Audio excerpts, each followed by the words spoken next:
ਗੁਰਦਿਆਲ ਸਿੰਘ ਜੀ ਦਾ ਲਿਖਿਆ ਨਾਵਲ ਆਨ ਭਾਗ 7ਵਾਂ।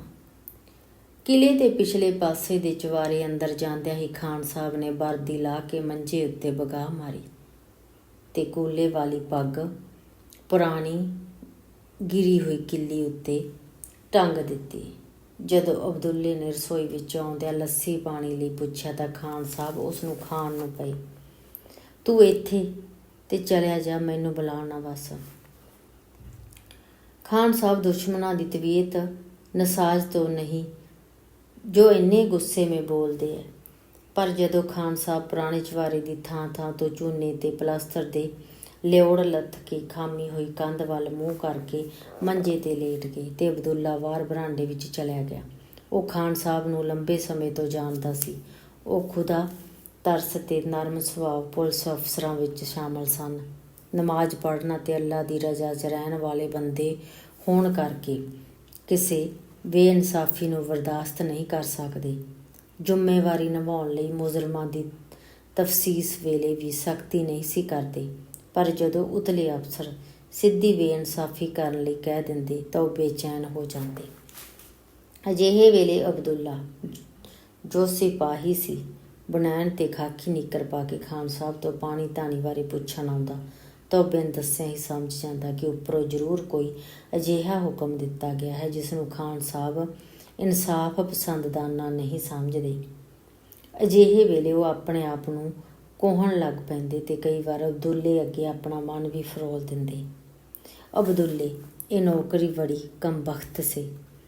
ਨਾ ਇਨਹਿਰਾਫ ਹੋ ਸਕਦਾ ਹੈ, ਨਾ ਹੀ ਇਨਸਾਫ। ਅਜਿਹੇ ਵੇਲੇ ਰੂਹ ਜਵਾਹ ਹੋ ਜਾਂਦੀ ਹੈ। ਅਜਿਹੇ ਵੇਲੇ ਅਬਦੁੱਲਾ ਹੌਲੀ ਜਿਹੀ ਹੱਸ ਪੈਂਦਾ। ਖਾਨ ਸਾਹਿਬ, ਤੁਸੀਂ ਤਾਂ ਕਿਤੇ ਮੌਲਵੀ ਚਾਹੀਦੇ ਥੇ, ਕਿਸੇ ਮਸਜਿਦ ਮੇਂ। ਪੁਲਿਸ ਮੇਂ ਤੋਂ ਸ਼ਾਇਦ ਕਿਸੇ ਅਣਜਾਣੇ ਮੇਂ ਕੀਤੇ ਫੈਸਲੇ ਕਰਕੇ ਆ ਗਏ। ਖਾਨ ਸਾਹਿਬ ਖਾਮੋਸ਼ ਰਹਿੰਦੇ। ਅਬਦੁੱਲਾ ਵੀ ਉਦੋਂ ਬਹੁਤਾ ਨਹੀਂ ਸੀ ਬੋਲਦਾ। ਕੁਝ ਚਿਰ ਪਿੱਛੋਂ ਕੋਰੇ ਤੌੜੇ ਘੜੇ ਵਿੱਚੋਂ ਪਾਣੀ ਦਾ ਗਲਾਸ ਭਰ ਕੇ ਲੈ ਆਉਂਦਾ ਤੇ ਬਹੁਤ ਸਲੀਕੇ ਨਾਲ ਖੱਬੀ ਹਥੇਲੀ ਉੱਤੇ ਰੱਖ ਕੇ ਸੱਜੇ ਹੱਥ ਨਾਲ ਉਹਨੂੰ ਸੰਭਾਲਦਾ। ਨਰਮ ਆਵਾਜ਼ 'ਚ ਕਹਿੰਦਾ, ਲਓ ਪਹਿਲਾਂ ਜਲ ਛਕੋ। ਖਾਨ ਸਾਹਿਬ ਉਹਦੇ ਜਲ ਛਕੋ ਕਹਿਣ ਤੇ ਉੱਤੇ ਹੀ ਕਦੇ ਮੁਸਕਰਾ ਦਿੰਦੇ, ਕਦੇ ਹੱਸ ਪੈਂਦੇ, ਕਦੇ ਕਦਾਈ ਖੁਸ਼ ਹੋ ਕੇ ਕਹਿ ਵੀ ਦਿੰਦੇ, ਅਬਦੁੱਲੇ, ਤੂੰ ਮੈਨੇ ਬੇਗਮ ਤੇ ਬੱਚਿਆਂ ਕੀ ਜਾਤ ਤੋਂ ਬਚਾਈ ਰੱਖਦਿਆਂ ਨਹੀਂ, मैं तो पागल ही हो जाना था अब तक। खुदा खुदा करो खान साहब, मैं नचीज़ किस काबल है जी। अहमक था में तो जैसे मेरे जैसे होर मुलजम होने हैं। ये भी जनाब दी शौबत का नतीजा है कि मैं कई बार मुजरम नूं बरी गाल कढ़ण दे बाद भी तौबा कह के कन्नां नूं हथ ला लैना, नहीं तो पुलिस में मुलजम होके ऐसी बात का क्या मतलब। खान साहब अजिहे वेले बच्चों वांग ही परच जाते। कुछ चिर बाद अबदुल्ले नूं हुक्म दिंदे कि वह माँ छोलियां दी दाल बना के घ्यो दा तड़का ला के रोटी खवावे। अबदुल्ले नूं भी जिवें अजिहे वेले बहुत चाह हुंदा कि वह खान साहब वर्गे अफसर की तारीफ के काबिल है, पर अज ਉਹਨੂੰ भी समझ नहीं सी आ रही कि ਉਹ ਕੀ ਪੁੱਛੇ ਕੀ ਕਹੇ ਜਿਸ ਨਾਲ ਖਾਨ ਸਾਹਿਬ ਦੀ ਨਸਾਜ਼ ਤਬੀਅਤ ਵਾਲ ਸਕੇ। ਘੰਟੇ ਕੁ ਮਗਰੋਂ ਹਵਲਦਾਰ ਗੇਜਾ ਸਿੰਘ ਨੇ ਚੁਬਾਰੇ 'ਚ ਆਉਂਦਿਆਂ ਖਾਨ ਸਾਹਿਬ ਨੂੰ ਦੱਸਿਆ ਕਿ ਨਾਭੇ ਤੋਂ ਕੋਈ ਬੰਦਾ ਆਇਆ ਹੈ ਜੋ ਉਹਨਾਂ ਨਾਲ ਬਹੁਤ ਜ਼ਰੂਰੀ ਗੱਲ ਕਰਨਾ ਚਾਹੁੰਦਾ ਹੈ ਤੇ ਦੁਪਹਿਰ ਦੀ ਗੱਡੀ ਵਾਪਸ ਵੀ ਮੁੜਨਾ ਚਾਹੁੰਦਾ ਹੈ। ਖਾਨ ਸਾਹਿਬ ਚੁੱਪਚਾਪ ਉੱਠ ਕੇ ਤਿਆਰ ਹੋ ਗਏ। ਅਬਦੁੱਲੇ ਨੇ ਵੀ ਆਮ ਦਿਨਾਂ ਵਾਂਗ ਉਹਨਾਂ ਨੂੰ ਨਾਸ਼ਤੇ ਬਾਰੇ ਨਹੀਂ ਪੁੱਛਿਆ। ਜਦੋਂ ਉਹ ਥਾਣੇ ਦੇ ਵੱਡੇ ਕਮਰੇ 'ਚ ਆਏ, ਜਿਸ ਨੂੰ ਸਾਰੇ ਦਫ਼ਤਰ ਕਹਿੰਦੇ ਹਨ, ਤਾਂ ਇੱਕ ਲੰਬੇ ਕੱਦ ਤੇ ਹੱਡਲ ਸਰੀਰ ਵਾਲਾ ਬੰਦਾ ਪਠਾਨਾਂ ਵਰਗੀ ਸਲਵਾਰ ਤੇ ਲੰਮਾ ਖੁੱਲ੍ਹਾ ਹਰੇ ਰੰਗ ਦੇ ਸਿਲਕ ਦਾ ਫਕੀਰਾਂ ਦੇ ਚੋਲੇ ਵਰਗਾ ਕੁੜਤਾ ਪਾਈ, ਪਿੱਠ ਪਿੱਛੇ ਲੰਬਾ ਟੌਰਾ ਛੱਡ ਕੇ ਕੁੱਲੇ ਉੱਤੇ ਬੰਨੀ ਮਾਵੇ ਵਾਲੀ ਖਾਕੀ ਪੱਗ ਨੂੰ ਪਲੋਸਦਾ ਸਾਹਮਣੇ ਵਾਲੀ ਕੁਰਸੀ 'ਤੇ ਬੈਠਾ ਸੀ।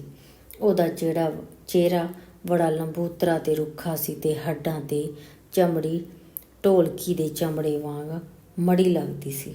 ਅੱਖਾਂ ਚੁੰਨੀਆਂ ਤੇ ਨੱਕ ਬਹੁਤ ਲੰਬਾ ਸੀ। ਖਾਨ ਸਾਹਿਬ ਨੂੰ ਆਉਂਦਿਆਂ ਦੇਖ ਕੇ ਖੜਾ ਹੋਇਆ ਤਾਂ ਉਹਨਾਂ ਨੂੰ ਹੋਰ ਵੀ ਹੈਰਾਨੀ ਹੋਈ ਕਿ ਉਹ ਆਮ ਬੰਦੇ ਨਾਲੋਂ ਗਿੱਠ ਭਰ ਲੰਬਾ ਸੀ। ਜਦੋਂ ਉਸਨੇ ਖਾਨ ਸਾਹਿਬ ਵੱਲ ਹੱਥ ਵਧਾਇਆ ਤਾਂ ਖਾਨ ਸਾਹਿਬ ਨੂੰ ਆਪਣਾ ਹੱਥ ਬੱਚੇ ਦੇ ਹੱਥ ਵਰਗਾ ਜਾਪਿਆ। ਉਹਦੇ ਹੱਥ ਉਹਨਾਂ ਦੇ ਹੱਥਾਂ ਨਾਲੋਂ ਕਾਫੀ ਲੰਬੇ ਸਨ। ਤਸ਼ਰੀਫ ਰੱਖੀਏ। ਖਾਨ ਸਾਹਿਬ ਸਾਹਮਣੇ ਪਈ ਲੱਕੜ ਦੀ ਸੀਟ ਵਾਲੀ ਕੁਰਸੀ ਉੱਤੇ ਬੈਠਦਿਆਂ ਬੋਲੇ, ਫਰਮਾਓ ਕਿਆ ਮਾਜਰਾ ਹੈ।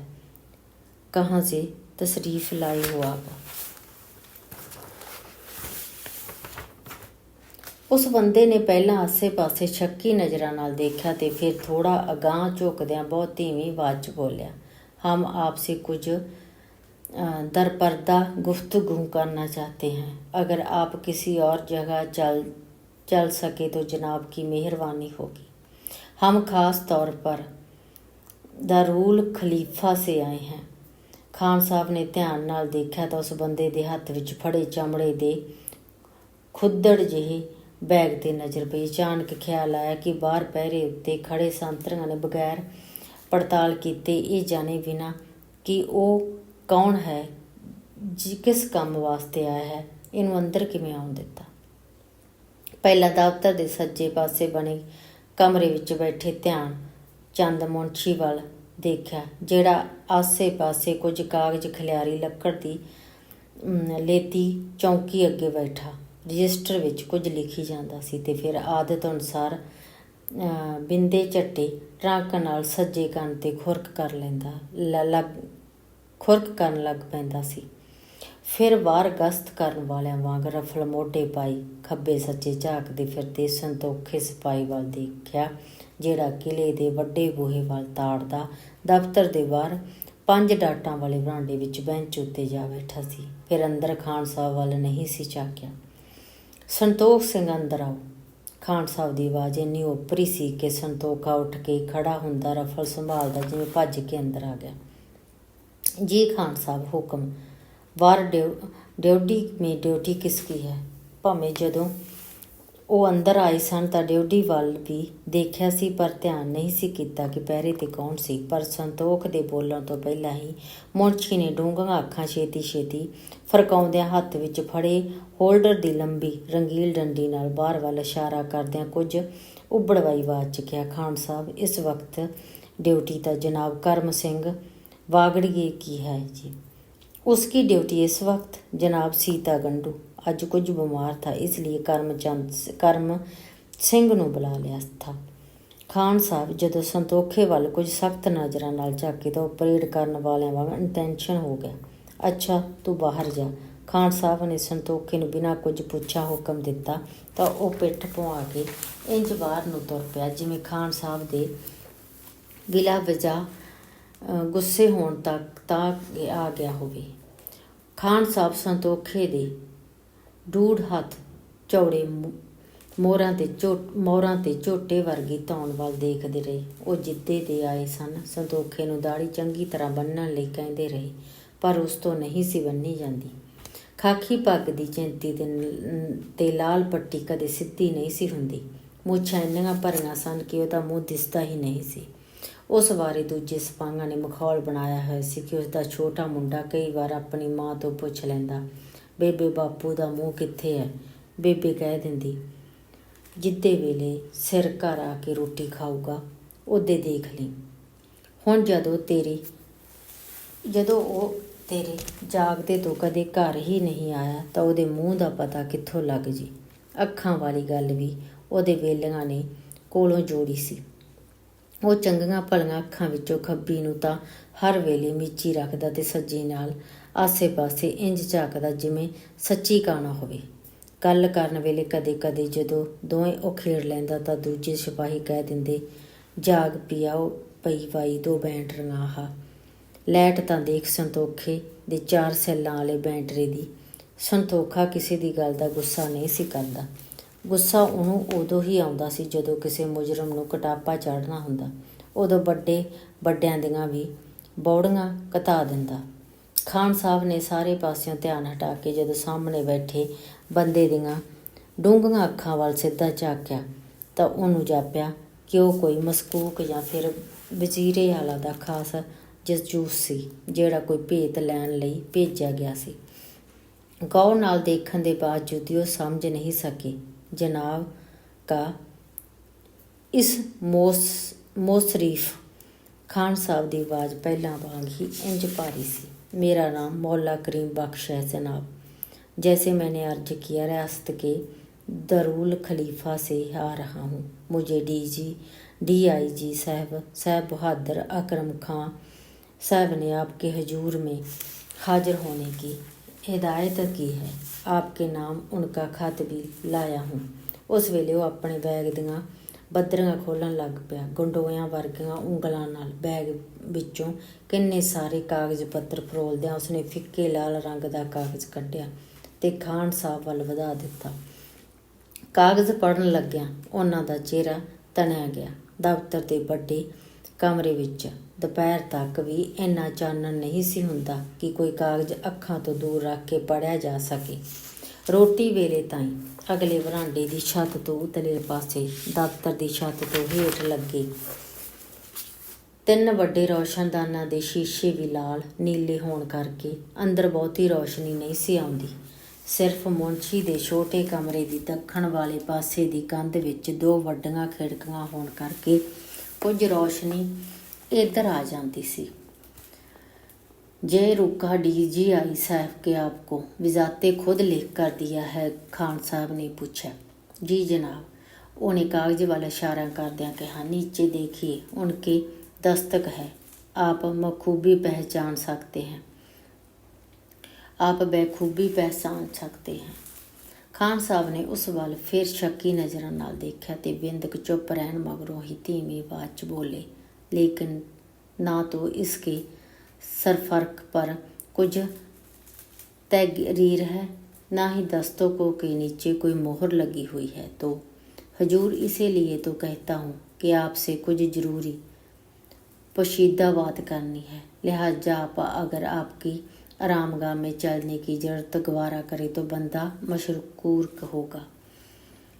खान साहब उस बारे होर शक्की हो गई, पर ਉਹਦੇ ਇਸਰਾਰ ਕਰਨ ਉੱਤੇ ਉੱਠ ਕੇ ਮੁਨਸ਼ੀ ਦੇ ਕਮਰੇ ਦੇ ਪਿਛਲੇ ਪਾਸੇ ਛੋਟੇ ਕਮਰੇ ਦਾ ਦਰਵਾਜ਼ਾ ਖੋਲ੍ਹ ਕੇ ਅੰਦਰ ਲੰਘ ਗਏ।